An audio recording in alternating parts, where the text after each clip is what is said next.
Alors, l'enregistrement démarre. Bonjour à toutes et merci de vous être inscrites à cette conférence et de passer un moment de cette soirée avec moi. Donc, je m'appelle Francine Castellabo. J'ai une entreprise qui s'appelle l'Étincelle by Cinet et je vais tout à l'heure vous expliquer un petit peu plus en détail tout ça. Alors, je vous explique déjà pour cette soirée. On va, hop, je vous partage donc mon écran. J'ai ma caméra qui fait des variantes, donc je suis désolée, j'ai de temps en temps, vous n'aurez plus mon image. Alors, j'ai juste demandé à ceux qui ont les micros ouverts de les couper. Voilà. Alors, est-ce que là, vous voyez mon écran? Peggy, est-ce que... Isabelle, ouais, c'est bon, ok.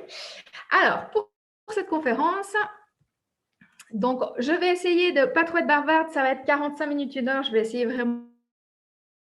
si j'arrive 45 minutes, c'est un petit peu mon objectif.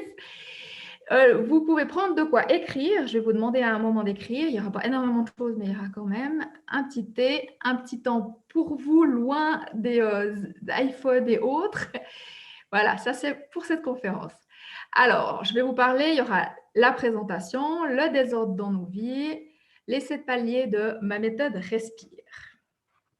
Et on va parler aussi après des possibilités. Ce qu'il y a d'autre à faire après. Donc, hop. Cette présentation, elle est pour vous si vous passez beaucoup de temps à ranger sans jamais en voir la fin. Si vous avez besoin que la situation elle change, si vous êtes motivé à passer à l'action, mais vous ne savez pas trop par où ni par quoi commencer. Et puis, bien que motivé, vous vous sentez découragé par l'ampleur de la tâche qui est devant vous. Ce que vous allez apprendre, c'est qu'il existe des raisons et des causes extérieures à l'encombrement de votre maison, qu'il y a des profils différents de personnes qui ont tendance à encombrer et que le rôle primordial de l'aménagement. Alors, vous pouvez compter sur le fait que c'est l'occasion vraiment pour moi de partager vraiment ma passion et de vous partager au maximum tout ce que j'ai pu découvrir, tout ce que j'ai pu apprendre et aussi ma méthode. Et puis, on a un temps limité, mais je vais vous donner le maximum d'infos pendant ce temps limité. Et si vous avez envie d'aller plus loin, il n'y a pas de souci, je vous dirai comment faire. Alors, déjà, le désordre dans nos vies. Donc, je vais vous parler un petit peu de moi. Ma passion, mission, c'est vraiment d'aider les autres à se sentir bien chez eux. Et puis, en fait, j'habite en Suisse. J'ai créé mon entreprise décembre 2019, janvier 2020. C'était un super moment pour créer une entreprise. Et puis, bon, très rapidement, je me suis retrouvée bloquée avec le Covid et j'ai créé à ce moment-là une formation à distance en ligne. Ce qui est vraiment chouette, c'est que les technologies nous permettent vraiment de communiquer entre guillemets avec le monde. Moi, j'ai un très grand frein, c'est la langue. Je parle vraiment que français.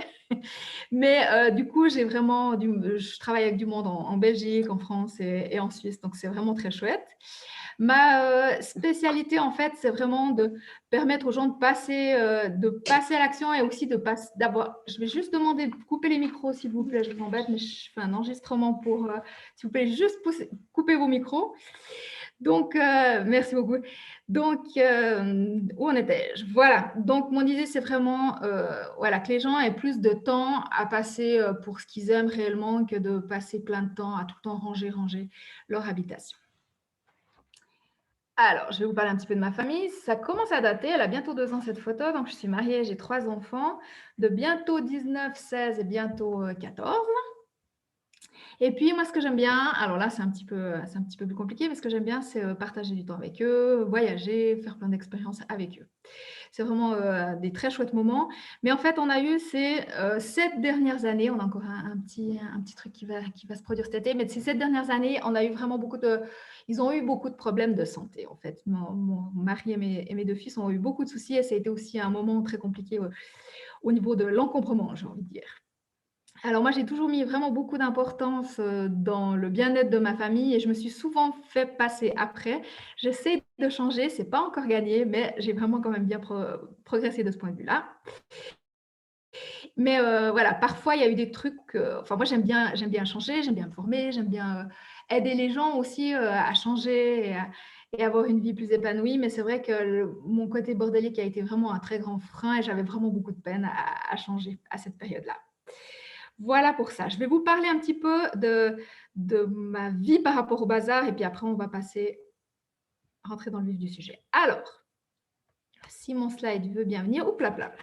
C'est un peu trop rapide. Donc, moi, je suis la 5e enfant et dernier enfant. Et puis ça, c'est ma maman est noiraude, mais j'ai pas trouvé de dessin avec des cheveux noirs. Donc, c'est ma maman qui avait donc 5 enfants, plus qui a 5 enfants, plus encore ses parents qui habitaient dans la même maison que nous et qui avaient toujours, enfin, tout était tout le temps nickel. Elle faisait la lessive pour 9 personnes, elle faisait à manger pour 7 personnes et tout était tout le temps nickel. Donc, ça passait la barre assez haute. Moi, j'ai eu ma petite période Brie Vanderkamp à l'adolescence, en 12 et 15 ans, où je faisais mon lit avant de partir à l'école, tout était nickel. Et par la suite, j'ai fait une école où j'ai dû aller dans un internat. Je ne voulais vraiment pas y aller et j'ai commencé à beaucoup encombrer et aussi à garder plein de trucs parce que dans cette école, on nous demandait en fait de conserver tout un tas d'objets pour faire après des activités créatrices avec les enfants. Et comme j'avais des copines qui n'avaient pas la place, moi, je gardais un petit peu pour tout le monde. Donc, j'ai commencé à vraiment beaucoup m'encombrer. Une année après que j'ai commencé cette école, mon papa est décédé. Puis lui, il était restaurateur de meubles anciens et il gardait tout le temps plein de petits objets parce que peut-être qu'en réparant un meuble, il allait avoir besoin de tel ou tel objet. Et moi, vraiment, je conservais tout et ma maman me disait: «Ah, t'es comme papa, tu gardes tout». Et dans sa bouche, c'était vraiment pas un truc positif, mais moi, mon papa était décédé, donc pour moi, c'était vraiment un truc positif. Je lui ressemblais, j'étais comme lui. Par la suite, j'ai eu mon premier enfant. Je me souviens encore, il y avait une très grande succursale d'un magasin de tout ce qui concerne les affaires pour bébés qui avait ouvert juste à ce moment-là. Et quand j'étais enceinte, je me souviens toujours du visage, ça fait 20 ans bientôt, mais je me souviens du visage du vendeur qui m'a vendu tout un tas de trucs en m'expliquant que vraiment j'allais avoir besoin de tout ça, alors que j'avais vraiment pas besoin de tout ça. Il n'y a pas besoin d'autant de choses que ça quand on devient maman. Après, ça a été les jeux parce que je voulais qu'ils développent tel et tel truc et aussi toute la famille amenait beaucoup de jeux. On s'est vraiment encombré. Voilà, le travail, toute la charge mentale. Maintenant, on a un mot dessus, mais voilà, tout ça, les enfants, un deuxième, un troisième, ça a été assez compliqué. Et puis, vraiment, j'avais, comment dire ça? J'avais l'impression des fois quand j'achetais un truc, c'était surtout de la déco d'ailleurs, mais quand j'achetais un truc, je me sentais bien pendant 10 secondes, j'ai envie de dire, parce qu'une fois que j'arrivais à la maison, puis que finalement je ne l'utilisais pas forcément ou que j'avais dépensé de l'argent, bah, c'était un petit peu moins drôle, mais c'était un peu cette sensation tout à coup, voilà, j'achète un truc, ah, ça me fait du bien, mais ça ne fait pas du bien très longtemps. Voilà. Donc, comme je vous l'ai dit tout à l'heure, ils ont eu vraiment des gros soucis de santé.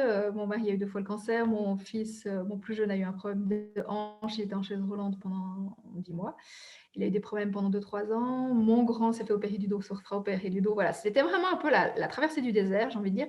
Puis j'avais vraiment des priorités totalement autres à ce moment-là. Puis je mettais un pied devant l'autre. Puis je me rendais bien compte quand même, quelque part, même si je mettais mes œillères, que ça s'encombrait. Mais voilà, ce n'était pas ma priorité.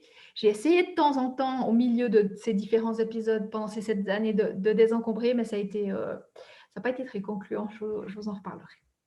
J'ai tenté, alors j'ai lu des livres, j'ai tenté Fly Lady, j'ai essayé un petit peu, j'imagine qu'il y en a certains qui connaissent. J'ai lu, alors évidemment, Marie Kondo. Alors il y a des trucs sympas dans Marie Kondo, mais c'est vrai que j'avais tout testé pour le pliage de linge. Et voilà, je sais qu'il y a plein de gens, ça leur convient super bien et c'est nickel. Moi, c'était vraiment pas mon truc, ça ne marchait pas. Donc j'ai vraiment un peu ouais, galérer à essayer des trucs moi-même et tout. Et puis mon mari, il était un petit peu désespéré à chaque fois que j'essayais un nouveau truc parce qu'il me disait non, mais ça va être encore pire après. J'avais pas de méthode, je testais, je faisais un peu des pas à pas. Et chaque fois j'essayais de désencombrer, bah, c'était encore pire. Donc, c'était vraiment un petit peu désespérant, frustrant. Et puis j'avais pas l'impression que c'était vraiment, j'avais de la volonté. J'avais pas l'impression que c'était de la mauvaise volonté et tout ça, mais j'y arrivais pas, je savais pas comment faire. C'était aussi assez difficile parce que dans ma famille, je suis la seule enfin dans ma famille, entre mes frères et sœurs, je suis vraiment la seule à être comme ça, donc je comprenais pas pourquoi. Je me dévalorisais aussi beaucoup en me disant: «Mais pourquoi moi je sais pas? Pourquoi ils arrivent?» Voilà. Je me dévalorisais pas mal et puis donc j'ai vraiment, ouais, mon mari aussi comprenait pas pourquoi j'y arrivais pas. Bon, il m'aidait pas forcément beaucoup, il tentait un peu dans les sous-sols, mais lui, il a une technique assez rapide, c'est que ça paraît très joli, mais finalement, c'est juste bien rangé, j'ai envie de dire, enfin bien camouflé, voilà, c'est plutôt le mot. Donc ça m'aidait pas beaucoup parce qu'il désencombrait pas, il mettait juste les choses de manière à ce que ça se voie pas trop. C'était un peu le bazar caché. Et puis j'ai fini par, alors j'ai connu, Elodie Wery par une vidéo YouTube, je crois, et puis j'ai commencé à suivre ce qu'elle faisait. Puis j'ai essayé un peu d'appliquer. C'était la première fois qu'une méthode me parlait vraiment. J'ai essayé d'appliquer, mais là, encore une fois, toute seule chez moi, sans soutien, sans réponse à mes questions, j'y arrivais pas. Et je l'ai finalement contactée en lui demandant si elle n'avait pas formé quelqu'un en Suisse romande, et c'était le cas. Donc voilà, c'est là que j'ai eu Sabine, donc une home organizer, qui m'a vraiment apporté une méthode, un soutien. Et puis ça a été vraiment un truc assez dingue, parce que je me souviens que la première fois que j'ai appliqué sa méthode et que j'ai désencombré, j'ai eu vraiment une sensation physique de vraiment pouvoir nouveau respirer. J'avais l'impression d'avoir été en apnée pendant 6-7 ans comme ça. Et puis tout à coup, ah, enfin, je pouvais nouveau respirer. C'était très fort. Et je me souviens que ce jour-là, je me suis dit un jour, moi aussi, je ferai ce travail. Un jour, moi aussi, j'aiderai les gens, parce que vraiment, c'est un soutien. Je me sentais plus toute seule par rapport à la montagne que j'avais devant moi. Donc, c'est pour ça que mon logo, c'est des poumons, c'est vraiment cette sensation. Pour moi, désencombrer, c'est respirer, quoi. Vraiment, c'est très, très fort. Et puis, mon leitmotiv, c'est redécouvrir le bonheur de respirer chez vous. Et ma méthode s'appelle Respire. Voilà, il n'y a pas de hasard, on en parlera tout à l'heure. Donc, c'est un acronyme, je crois qu'on appelle ça, avec les premières lettres. Je vous explique tout à l'heure. Et puis, voilà, donc ça, c'est un peu voilà, tous les bien-être, tout ce que ça m'a donné, c'est que déjà, je me suis sentie mieux, j'ai retrouvé ma maison parce que je l'aime, ma maison, mais je ne la voyais plus. Et puis, c'est plus facile à ranger, nettoyer. Et voilà, j'ai conscience aussi de tout ce que j'ai. Ça m'a aussi pas mal changé la vie. Maintenant, je vais vous demander, je vais vous proposer une petite méditation. Donc, je ne sais pas si vous connaissez un petit peu la méditation, mais ce que je vais vous demander, c'est d'essayer de rêver un peu votre maison. Donc, vous pouvez vous installer confortablement, vous pouvez fermer les yeux, et puis on va essayer de partir. C'est comme si on se retrouvait là maintenant dans quelques semaines, quelques mois ou quelques années, et puis vous avez votre maison rêvée. Donc d'abord, vous arrivez, vous prenez la clé, vous ouvrez la porte et vous rentrez dans votre maison rêvée.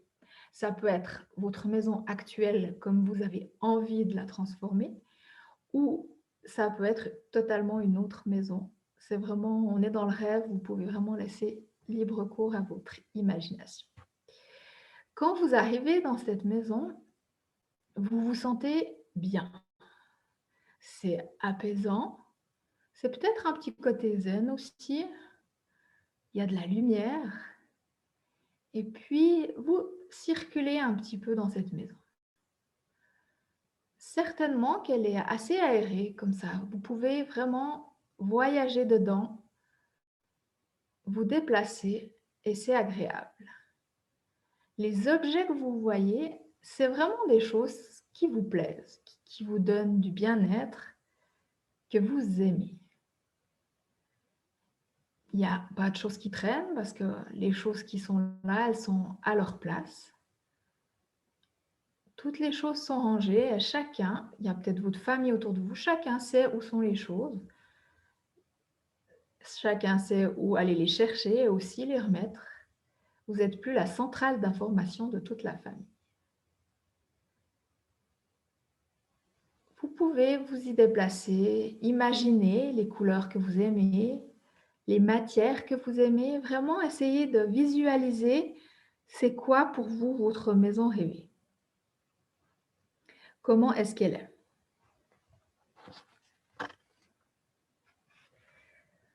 Peut-être que quand quelqu'un va venir sonner à la porte, vous vous sentirez tout tranquille, parce que tout est rangé, tout est à sa place, et vous n'aurez pas de stress de vous dire que tout à coup, quelqu'un sonne à la porte.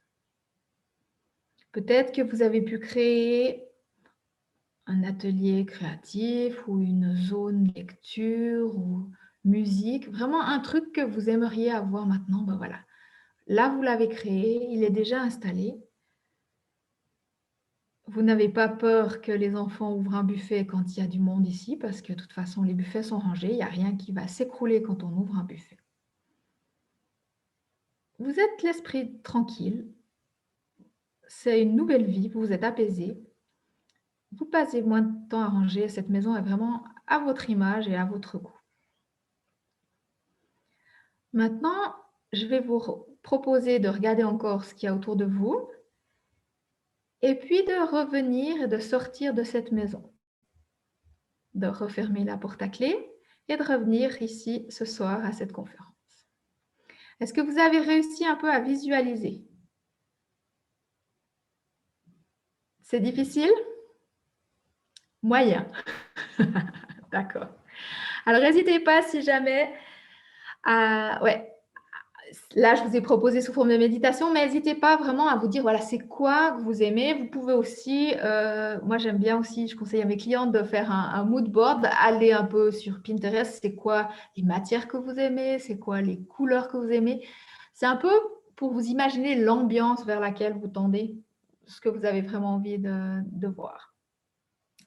Donc maintenant, on va revenir ici et puis vous êtes maintenant dans votre habitation actuelle. C'était peut-être d'ailleurs la même maison que vous êtes imaginé, mais comment c'est?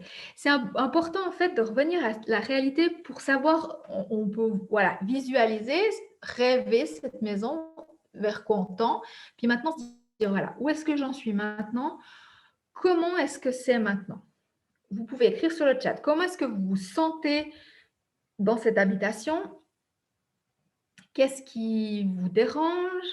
Qu'est-ce qui n'est pas, ouais, qu'est-ce qui n'est pas confortable pour vous? Qu'est-ce qui n'est pas agréable? Est-ce que vous avez, comme moi, je sentais vraiment une oppression? Ou est-ce que c'est un peu le stress parce que voilà, on trouve plus les affaires et puis peut-être qu'il y a un papier, pour les impôts, on ne sait pas où on l'a mis ou on s'énerve un peu contre les enfants parce que c'est le moment de partir à l'école et puis on ne trouve pas le sac de gym ou les affaires de gym. Ou... Voilà. Comment est-ce que vous vous sentez maintenant? Donc, n'hésitez pas vraiment à aller noter tout ça dans le chat. Je vais y revenir tout à l'heure. Est-ce que vous avez déjà aussi mis en place des choses? Vous pouvez aussi le noter. Est-ce que vous avez peut-être comme moi aussi déjà, je sais pas, lu Marie Kondo, testé des choses. Est-ce qu'il y a des trucs qui marchent, des trucs qui ne marchent pas? N'hésitez pas à partager tout ça dans le chat. Voilà.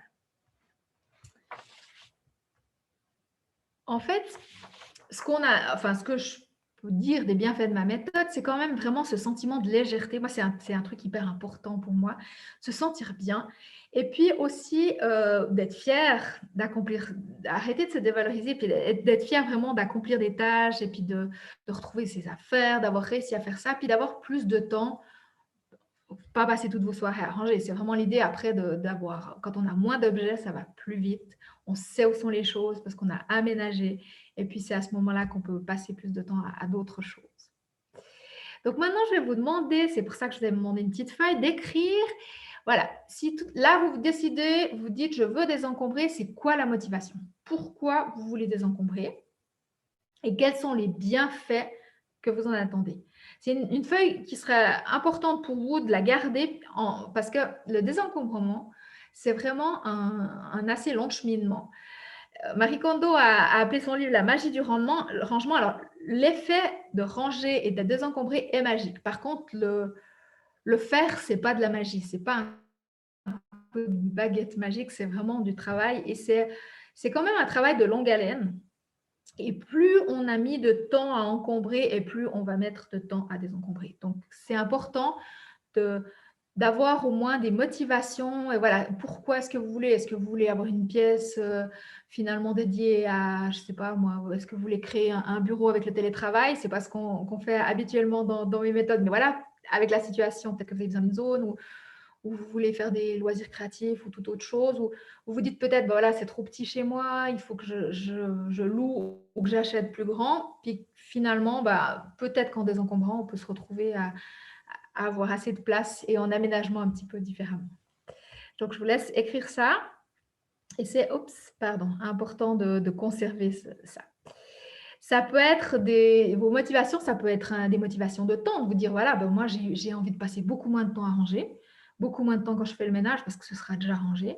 Je veux gagner d'espace, je veux gagner de l'énergie ou bien, voilà, je veux gagner de l'argent parce que justement, je ne veux pas louer ou acheter plus grand ou je veux aussi arrêter de racheter des choses parce que je ne sais pas où elles sont. Puis finalement, je me rends compte que j'ai des trucs à double ou à triple et je perds pas mal d'argent avec ça. Alors, je vais vous lire maintenant un petit texte. Et puis, vous pourrez aussi me faire peut-être des petits signes ou mettre dans le chat si ça vous parle. Donc, c'est Béatrice, Caro et Claire Mazoyer qui ont écrit ça. Je vous explique un petit peu, je vous lis ça. Je suis débordée. Voilà comment cela se manifeste. Je décide de laver ma voiture. Alors que je me dirige vers le garage, je remarque qu'il y a du courrier sur la table de l'entrée. Je décide de regarder le courrier avant de laver la voiture. Je pose mes clés de voiture sur la table, je mets dans la corbeille à papier, en dessous de la table, tout le courrier publicitaire et remarque que la corbeille est pleine. Alors, je décide de reposer les factures sur la table et de vider d'abord la corbeille. Mais alors, je me dis que puisque je vais être à côté de la boîte aux lettres, quand je vais aller sortir la poubelle, autant préparer d'abord le règlement des factures. Je prends mon carnet de chèques sur la table et je vois qu'il ne me reste plus qu'un seul chèque. Mon autre chéquier est dans mon bureau, donc j'y vais et je trouve sur le bureau la boîte de coca que j'ai commencé à boire. Je vais chercher mon chéquier, mais avant tout, il faut que j'enlève ce coca de là avant de le renverser accidentellement. Je remarque qu'il commence à devenir tiède, je décide donc de le mettre au frigo pour le rafraîchir. Je pose le coca sur le comptoir et découpe mes lunettes pour lire. Je les cherchais depuis ce matin. Soudain, j'aperçois la télécommande. Quelqu'un l'a laissée sur la table de la cuisine. Je me dis que ce soir, quand on va vouloir regarder la télé, je vais aller la chercher partout et je ne me souviendrai plus qu'elle est dans la cuisine. Je décide donc de la remettre dans le salon où est sa place. Ensuite, je reviens dans l'entrée en essayant de me souvenir de ce que je voulais faire. À la fin de la journée, la voiture n'est pas lavée, les factures ne sont pas payées, il y a un coca tiède sur le comptoir de la cuisine, je n'ai pas mon nouveau chéquier, je ne trouve pas les commandes, je ne sais pas où sont mes lunettes et je n'arrive pas à me souvenir de ce que j'ai fait des clés de la voiture. Et puis quand je me rends compte que rien n'a été fait aujourd'hui, je n'y comprends rien parce que je n'ai pas arrêté de la journée et que je suis complètement crevée. Je réalise qu'il y a un sérieux problème et qu'il faut que j'essaie de me faire aider, mais d'abord, il faut que je m'occupe de mes idées. Ça, c'est quelque chose qu'on appelle le yo-yo mental.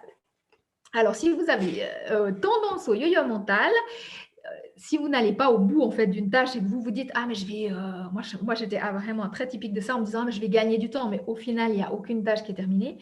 Et plus on a d'objets autour de nous, plus on aura tendance à faire du yo-yo mental parce qu'on va être un peu, notre cerveau va être court-circuité par tous ces objets autour. Et puis l'autre chose, c'est que plus on fait du yo-yo mental, plus on encombre. Donc c'est un peu un cercle vicieux, ce yo-yo mental. Je vous lis juste un extrait de Dominique Laureau, qui a écrit pas mal de bouquins sur l'art, entre autres l'art de la simplicité. La demeure est un élément. Hop là, je m'excuse, je suis obligée de couper ça. Je n'arrive pas à lire tout le texte. Excusez-moi. Là. La demeure est un élément vital de notre existence. Elle nous permet de nous ressourcer et de reprendre des forces quand celles-ci sont épuisées. Elle est notre refuge. Elle constitue, après le vêtement, notre troisième peau et notre identité. Si nous voulons être en harmonie avec le monde extérieur et avec nous-mêmes, nous devons être en harmonie avec notre maison. C'est vraiment important pour se sentir bien, de se sentir bien à la maison. Alors, on va parler maintenant des 7 paliers de ma méthode. Ce soir, on va surtout parler des 3 premiers, parce que c'est vrai que je pourrais vous en parler pendant des heures, mais on va se limiter déjà aux 3 premiers. Donc, réaliser qu'il existe des causes extérieures à l'encombrement, explorer et comprendre ses habitudes et son fonctionnement et synchroniser son aménagement intérieur avec son mode de vie. On parcourra aussi rapidement les suivantes. Alors, réaliser qu'il existe des causes extérieures à l'encombrement. Ce que vous avez vécu, ce qui vous arrive, peut-être que vous avez une maison trop petite. Je me souviens d'une cliente qui avait aussi ses parents qui étaient décédés, qui avait récupéré toutes les affaires chez elle. Peut-être un divorce où tout à coup, il y a peut-être 2 personnes, chacune en appartement, qui se mettent ensemble et on se retrouve avec le double d'affaires ou peut-être des problèmes de santé, des travaux. Il y a un tas de choses dans votre vie qui vous sont arrivées et qui ont accentué ce problème d'encombrement. Donc, c'est vraiment, moi, je trouve que c'est un côté quand même déculpabilisant à se dire, tout n'est pas de ma faute, il y a aussi des choses qui nous arrivent et qui vraiment provoquent encore plus d'encombrement. Et puis, je vais vous répondre directement, mais il y a des choses qui ont changé au cours des dernières générations, notamment alors entre nos grands-parents et nous.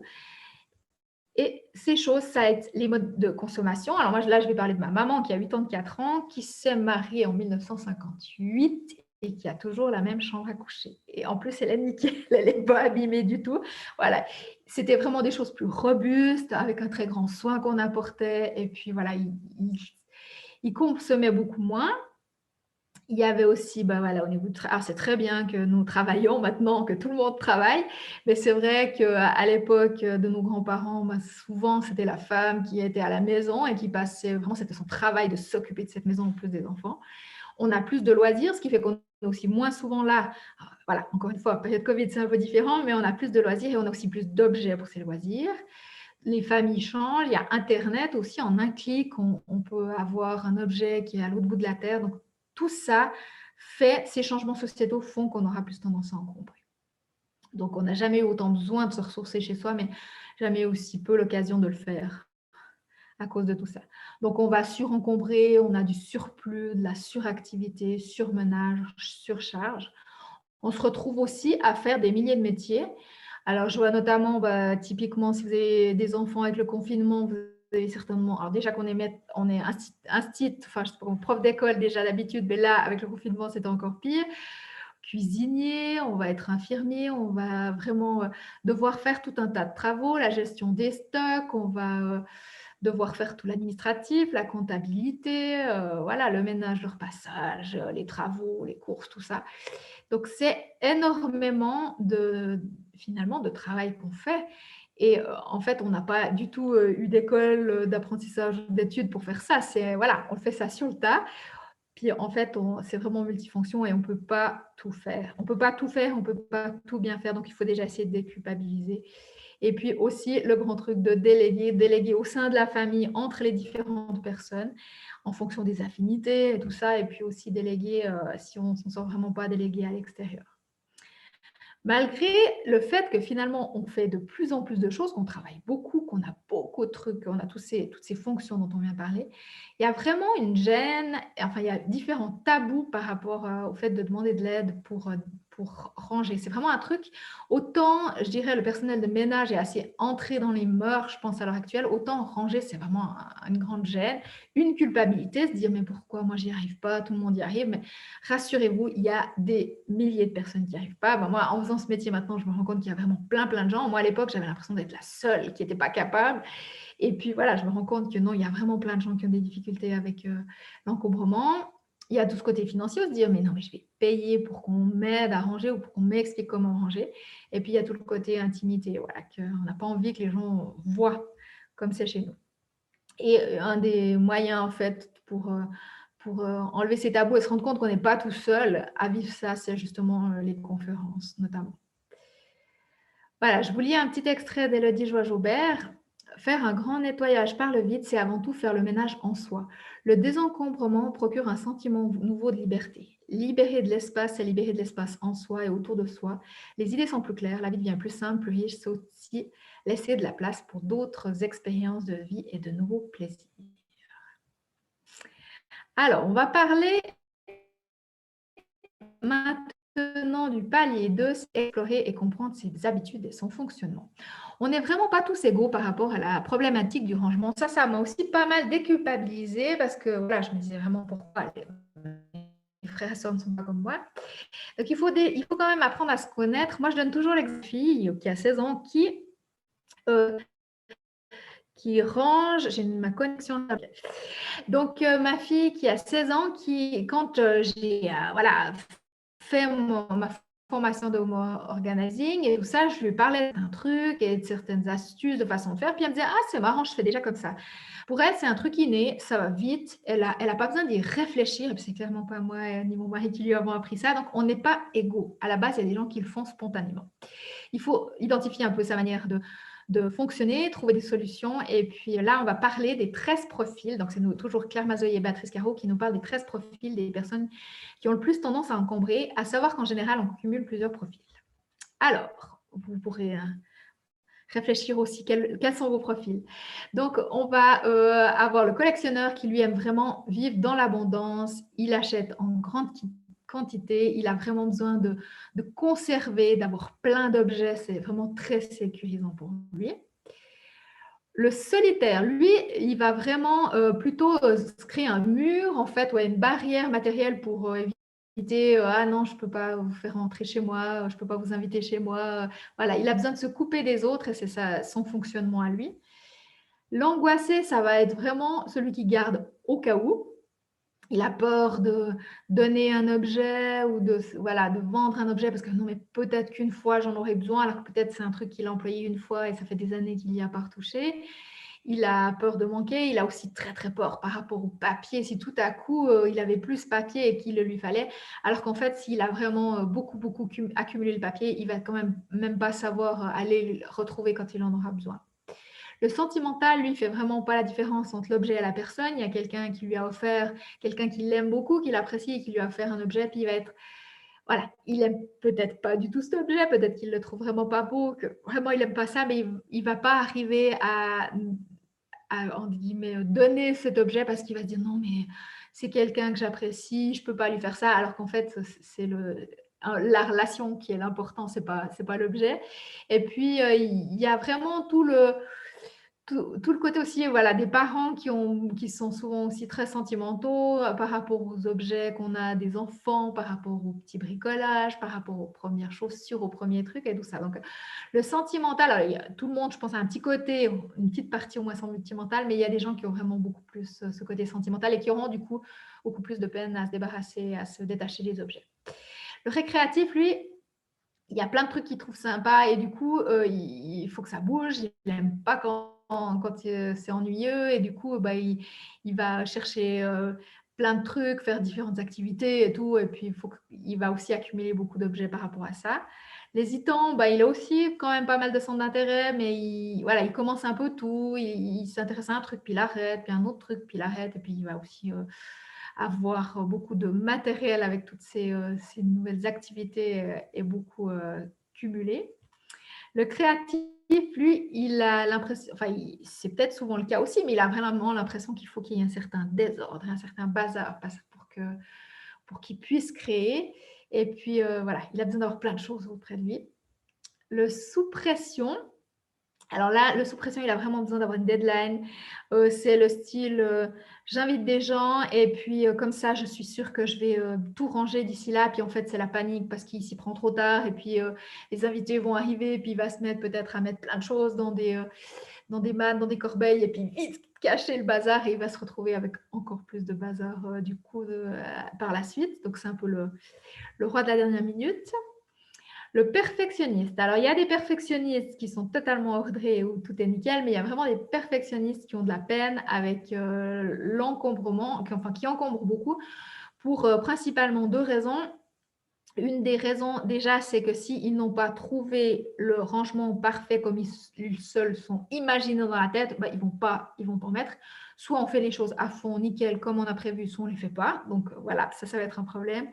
Et l'autre problème avec le perfectionniste, c'est qu'il va vouloir un rangement tellement compliqué qu'il ne va pas être possible à tenir. Je vous en reparle tout à l'heure. Ça ne va pas être possible à tenir ni pour son entourage, ni pour lui. Le procrastinateur, voilà, il a toujours une bonne excuse pour ne pas faire ça. Non, mais je ferai demain, il remet tout le temps. Et ça provoque aussi pas mal de problèmes d'encombrement.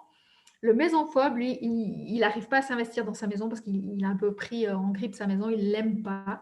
J'ai une cliente comme ça qui a vraiment qui est arrivée dans une maison ou dans un appartement où son compagnon avait déjà fondé une famille là. Et puis, quand elle a voulu en fait faire des peintures et tout, elle a vu que le contrat de la location, ben voilà, il y avait le nom de l'ex-femme de son compagnon. Et ça a été terminé. Elle a vraiment pris cette maison en grippe. Donc, voilà. Quand moi j'étais chez elle, ça faisait 5 ans qu'elle y vivait, mais en fait, on ne voyait même pas qu'elle y vivait réellement parce qu'il n'y avait rien d'elle dans cette habitation. L'enthousiaste, lui, alors il est généreux, il dit oui à tout. Si on lui demande de venir aider pour, je ne sais pas, n'importe quelle manifestation, il va aider, il va prendre tous les copains le week-end de ses enfants à dormir. Il va être sympa avec tout le monde, il va dire oui à tout le monde, puis il va se retrouver vraiment dans des situations des fois assez difficiles. Et puis le travail-man, lui, alors il se charge vraiment avec le travail. C'est que le travail, et du coup le reste ne compte pas et la maison s'encombre aussi. Est-ce que vous vous retrouvez un petit peu dans certains de ces profils? J'ai pas beaucoup de caméras. Oui, ok. Alors en général, justement, on n'est pas un profil, on est plusieurs profils quand on a tendance à encombrer. Il va y avoir aussi la façon dont on fonctionne dans la maison. Alors, on va parler des points chauds. Là, je vais vous donner plusieurs points. Vous pourrez après un peu regarder sous un autre angle votre maison. est-ce qu'il y a des endroits comme ça dans votre maison où vous ou les personnes qui vivent avec vous ont tendance à redéposer les affaires? Donc, c'est ce qu'on appelle les points chauds. Souvent, ça va être une petite console à l'entrée, ça va être un peu toutes les surfaces planes, ça va être à la cuisine peut-être l'îlot ou un bar. Dans la chambre à coucher, ça va être la chaise sur laquelle on dépose des habits parce que peut-être que je les remettrai, mais je ne les remets pas dans l'armoire, mais quand même, je les garde là sous la main et ça va être vraiment après des foyers d'encombrement. Donc là, vous voyez, on ne voit plus le fauteuil. Donc ça, c'est ce qu'on appelle des points chauds. Donc ça, c'est une des grandes causes d'encombrement. Et voilà, l'idée, ça va être vraiment déjà de les vider. De les vider, ces points chauds, puisque vous pouvez enlever comme la chaise et ce genre de choses, vous les enlevez. Et sinon, il faut trouver des petites astuces déco comme ça et contrôler quand même régulièrement ces points chauds parce que c'est les endroits où ça va revenir tout le temps. Il y a les SRF, donc c'est les sans rangement fixe, tous les objets que vous avez dans votre habitation et comment dire ça, auxquels vous n'avez pas donné une place précise. En fait, on ne sait pas vraiment où on doit les ranger. Bah, ils vont se retrouver un peu éparpillés partout. Et puis, si vous vivez à plusieurs dans votre habitation, bah, les autres, ils ne sauront pas non plus où les remettre, donc ils les mettront peut-être à un autre endroit que vous. Donc, tout ça, ça va être aussi une grande cause d'encombrement. Est-ce que vous appliquez les lois de la proximité ou pas? Est-ce que, par exemple, vous mettez, voilà, on est en gruyère, donc j'ai un caclon à fondu. Est-ce que vous mettez votre caclon à fondu que vous allez utiliser 2-3 fois avec votre vaisselle que vous utilisez quotidiennement? Ça ne va pas être très logique. Qu'est-ce qui est tout près de vous? On essaye vraiment cette loi de la proximité. Ce qui est tout près de moi, c'est ce que je vais le plus utiliser. Et les autres choses, ça va être plus haut ou plus loin. Là, on va reparler des perfectionnistes. Est-ce que vous êtes perfectionniste et que votre système de rangement il est trop compliqué pour vous ou pour les autres? On donne souvent cet exemple des mamans où si vous mettez une caisse pour les poupées, une caisse pour les vêtements de poupée et une caisse pour les accessoires de poupée, ça va juste pas être possible. Les enfants ne vont pas se mettre à déshabiller et à trier comme ça, alors que si on met une caisse pour le tout, ça va marcher. Donc voilà, peut-être que, je sais pas, ça peut être avec un atelier ou ça peut être un tas de trucs. Si c'est trop compliqué à ranger, ça va pas être rangé. Et est-ce qu'il y a de la tendance à la dispersion dans votre habitation? Est-ce que vous avez des livres, je ne sais pas moi, dans votre table de nuit, peut-être un peu au salon, peut-être un peu dans une bibliothèque et peut-être un peu au bureau? Ou vos médicaments, est-ce que vous en avez dans le sac à main, dans la salle de bain, dans la cuisine, dans la table de nuit? Alors, il y a des choses, par exemple, voilà, si vous devez prendre un médicament à jeun, il va se retrouver dans votre table de nuit probablement. Il y a une certaine logique là derrière. Par contre, si toutes vos catégories d'objets sont dispersées partout dans la maison, vous savez même plus ce que vous avez concrètement. Vous allez peut-être racheter justement des médicaments alors que vous en avez encore. Voilà, ça dépend vraiment des situations, mais au maximum, on essaye de rassembler les différentes catégories d'objets. Et puis, tout dépend aussi du désordre que vous avez. Là, on parle de deux sortes de désordre, c'est le flagrant ou le rampant. Le flagrant, c'est un désordre qui se voit tout de suite. On a tous, à certains moments, vous rentrez des courses, vous rentrez de vacances, il y a toujours un petit moment où il y a ce désordre flagrant donc, qui nous saute aux yeux. Et si votre maison elle est bien optimisée, aménagée, bah, si les choses sont vraiment à disposition proche de vous, bah, ça va aller très vite pour ranger. Alors que si ce n'est pas le cas, bah, ça va être vraiment le grand bazar et ça va rester le bazar. Le désordre rampant, c'est vraiment ce qui est dans les armoires, c'est plus compliqué. Si vous n'avez que du désordre flagrant, ça peut se ranger relativement vite. S'il y a du désordre rampant, c'est plus difficile quand même et ça prend plus de temps et il faut vraiment une méthode pour aller au bout de la démarche. Et si vous avez les deux, alors là, c'est le plus difficile. S'il y en a autant visuellement dedans que dehors. Tout dépend aussi de la quantité qu'on a. Plus on a de place, plus on peut encombrer. Donc, c'est aussi, voilà, si on a un petit appart, ben, par la force des choses, on va, avec peut-être pas de cave, pas de Yalta, pas de réduit comme ça, eh bien, par la force des choses, on va moins encombrer. En tout cas, on aura moins d'objets. Mais plus on a de place, si on a tendance à encombrer, plus on va s'étaler et utiliser tout ça. Donc, en fait, l'idée, c'est vraiment de se prendre conscience de tout ça, de ces points chauds, des rangements fixes, peu pertinents, compliqués, pour avoir déjà un regard sur votre habitation, faire une certaine analyse de votre habitation. Voilà, donc on parle du cercle vicieux d'encombrement, c'est quand tout est dispersé, je n'ai pas de vue d'ensemble, je ne sais pas ce que j'ai dans mes armoires, je vais racheter et puis j'encombre un peu plus et puis je vois encore moins clair. Et ce qu'on vise, c'est vraiment, je sais ce que je possède parce que j'en ai fait le tour, j'ai une vue d'ensemble, tout est rassemblé, je les utilise facilement ces choses. Je sais où elles sont rangées, je suis moins tentée d'acheter et je n'encombre plus mon logement. Ça, c'est vraiment, je pense que toutes les personnes qui font cette démarche de désencombrement, ça change vraiment notre façon de consommer, parce qu'on va vraiment réfléchir avant d'acheter un truc. Il n'y a plus d'achat compulsif ou comme ça, ou juste pour... Alors, on peut tout à fait acheter les choses, mais on va vraiment réfléchir avant de les acheter. Voilà. Est-ce que vous identifiez déjà un petit peu des problématiques que vous avez chez vous? Ouais, vous voyez certaines choses. OK, alors vous pouvez aussi les noter dans le chat, je regardais tout à l'heure.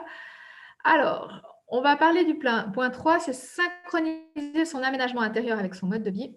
Donc là, moi je parle typiquement avec mes clientes, on parle vraiment de voilà, les motivations, les besoins, qu'est-ce qui fonctionne dans leur habitation, dans leur aménagement, qu'est-ce qu'ils veulent garder, ce qui ne fonctionne pas, ce qui manque. Et on part aussi dans le rêve. Ça aide toujours le rêve pour la motivation notamment.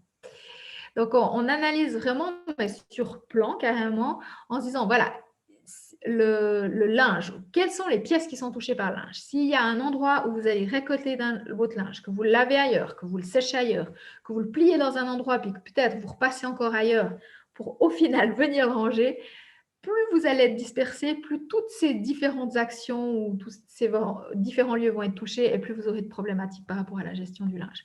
C'est exactement la même chose avec les papiers. Et si on a des enfants aussi avec les jouets. Plus on s'étale et plus c'est compliqué. Donc là, c'est vraiment l'idée de cette étape, c'est vraiment de trouver, d'utiliser au maximum l'espace à disposition, faire un aménagement qui soit modulable et qui soit adaptable dans le temps.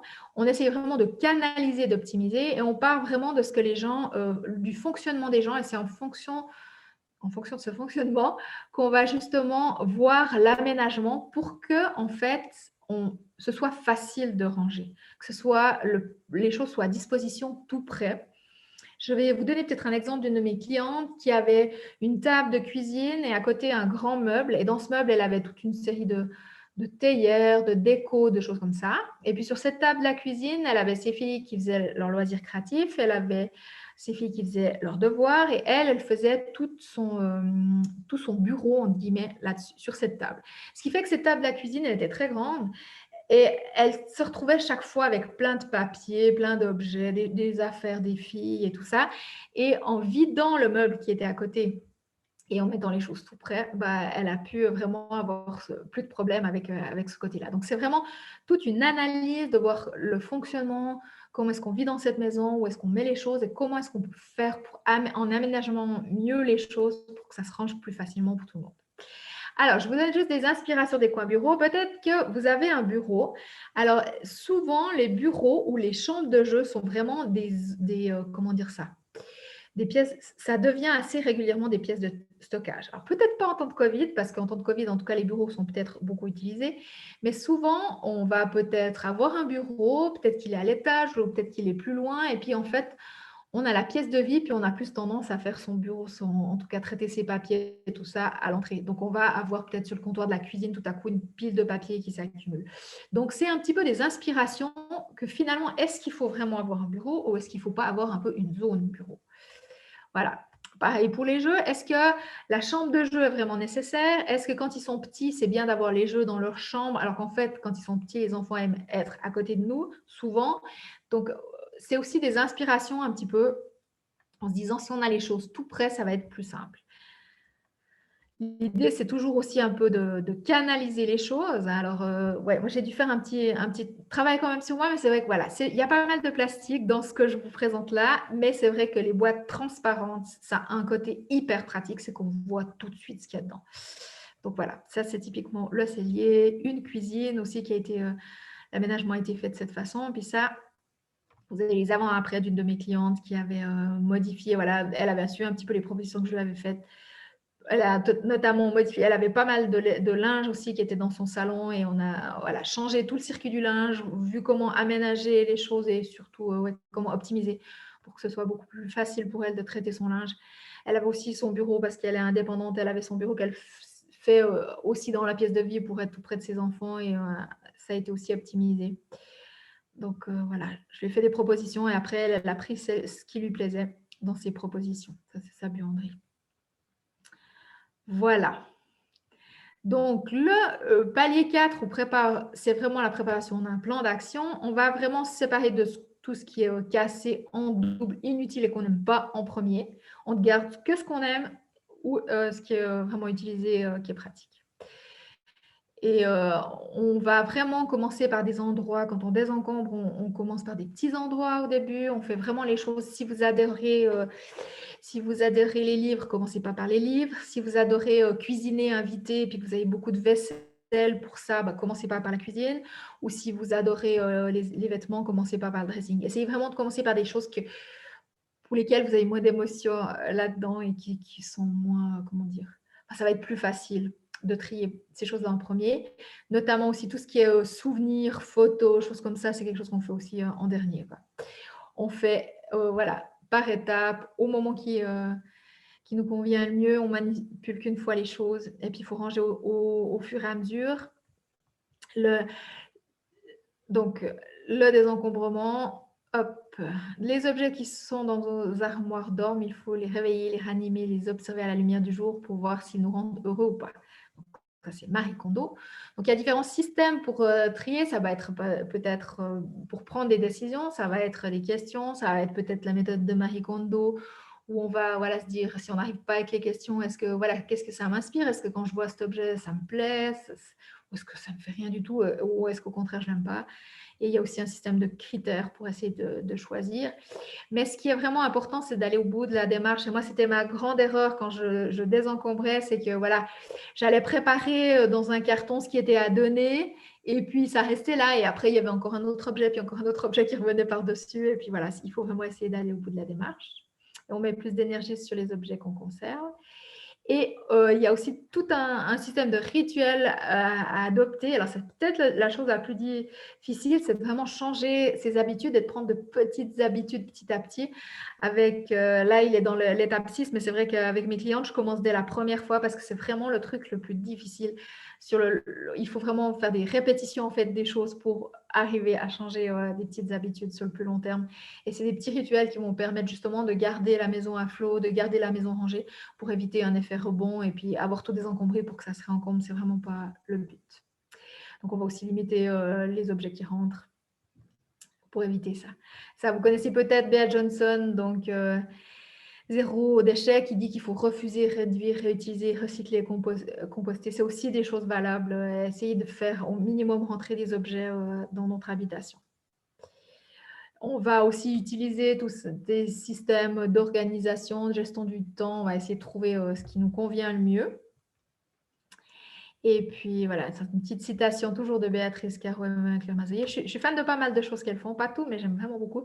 Votre temps a une valeur, il a ne serait-ce que la valeur de ce que vous auriez pu faire à la place. Voilà, et après, alors la 7e étape, c'est vraiment se fixer des objectifs pour aller au début de la démarche. Au début, on a tendance à être très sympa, enfin très sympa. On s'imagine vraiment qu'on va réussir à faire beaucoup de choses en très peu de temps, puis on se rend compte finalement, c'est des questions, ça prend du temps, et puis c'est peut-être ça, je dirais la plus grande difficulté, c'est de maintenir sur le long terme pour arriver vraiment au bout de la démarche. Donc, on met des objectifs voilà, SMART.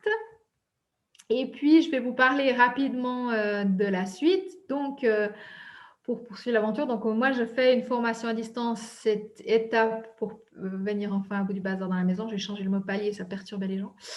Alors, c'est vraiment, voilà, pour passer à l'action, c'est 7 rencontres sur 3 mois et demi. Et puis, c'est vraiment, voilà, tout un soutien, aussi un travail individuel en plus sur l'aménagement que je fais auprès de mes clientes.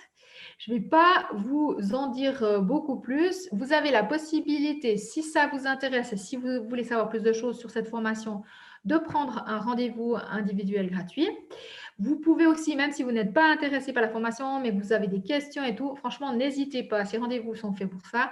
Donc, vous pouvez aussi prendre un rendez-vous individuel. Il n'y a pas du tout, comment dire, c'est sans engagement. Ça ne me pose aucun problème si on passe 30 minutes ensemble, si on discute de votre problématique et tout, et puis que vous ne prenez rien derrière. Franchement, c'est sans engagement. Mais si vous êtes intéressé par la formation, c'est le même principe. Vous prenez un rendez-vous.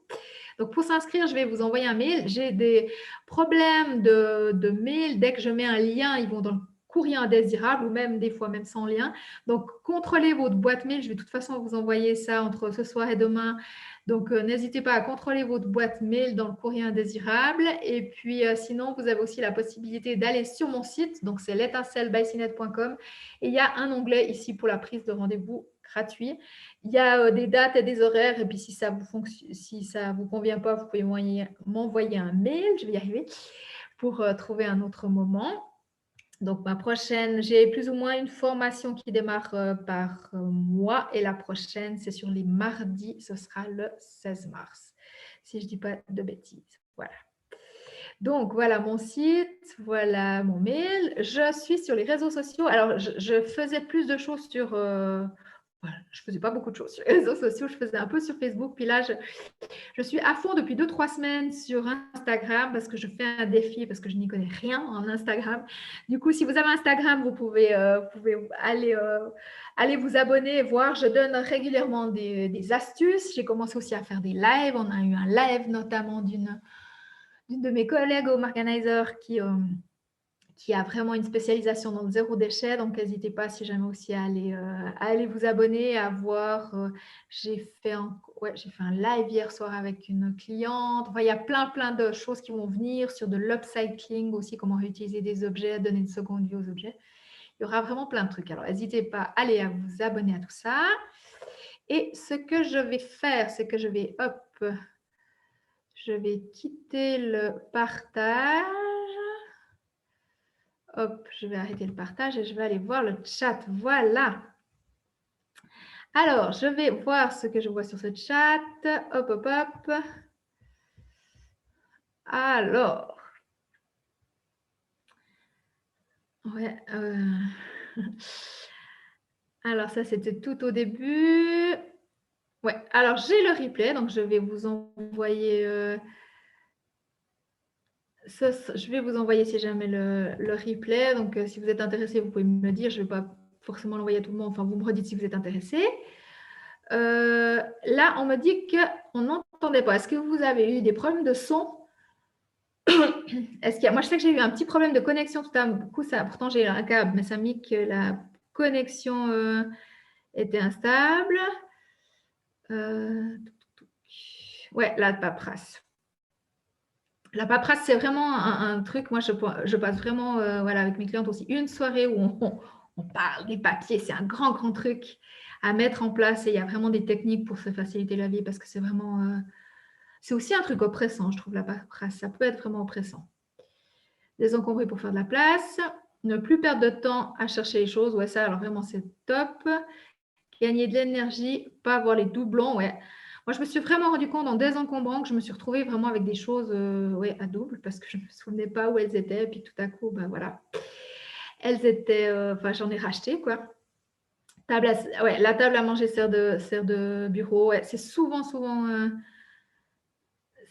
le cas. Ouais, les enfants font les devoirs aussi. Ok. Peggy, c'était le chat, le son. D'accord, ok, je lis maintenant. Excellent. Tout imprimé. Ouais, ça, c'est aussi un truc. Ouais. On a tous des imprimantes depuis bien longtemps et on a tendance très rapidement à imprimer les choses et on se retrouve avec tout un bazar. Donc, il y a aussi des façons déjà de bien réfléchir avant d'imprimer les choses, imprimer que ce qui est nécessaire et puis essayer de limiter au maximum ces papiers parce que souvent, on imprime des choses puis après, on ne va pas forcément les utiliser. Donc, on se retrouve avec un bazar pas possible. Ok, ben en tout cas, le bar de la cuisine. Ouais, ça, c'est tout. Ouais, ça, c'est vraiment aussi... je vois aussi imprimer le bar de la cuisine. Ouais, il y a vraiment des zones qui se retrouvent quand même assez facilement. Il y a quand même des points communs en général dans les habitations où on aura vite tendance à encombrer. J'ai été bavarde, mais quand même, je ne suis pas au-delà de l'heure encore. Alors, je vous remercie infiniment d'avoir été à cette conférence. Je crois que je vais quand même vous donner un lien à tous pour le replay si ça vous intéresse. Je ne vais pas envoyer la vidéo parce qu'elle sera trop lourde, mais je vous mettrai un lien pour que vous puissiez regarder. Et puis... si vous avez envie qu'on discute de plus vos problématiques ou si vous êtes intéressé par ma formation à distance ou par d'autres services, j'ai d'autres services que la formation à distance, n'hésitez pas à prendre un rendez-vous. Donc, je vous enverrai aussi le lien pour pouvoir prendre un rendez-vous où vous pouvez aller simplement sur mon site l'étincelle-by-cinet.com et puis prendre ce rendez-vous. Et puis, n'ayez aucune gêne en vous disant « Ah, mais moi, je veux pas prendre, mais je ne veux pas non plus lui prendre 30 minutes. » Ça m'est arrivé des fois, les gens me disaient « Non, mais je ne veux pas prendre 30 minutes si je sais que je ne vais pas prendre. » Moi, ce n'est pas un problème, on peut vraiment discuter. Moi, ça me fait vraiment plaisir de discuter avec vous, de partager avec vous. Et puis, si je peux vous aider, c'est un peu ma mission de vie, donc je suis contente. Alors, merci beaucoup pour cette soirée. Merci beaucoup pour m'avoir consacré cette heure. Et puis, à très bientôt. Merci, au revoir.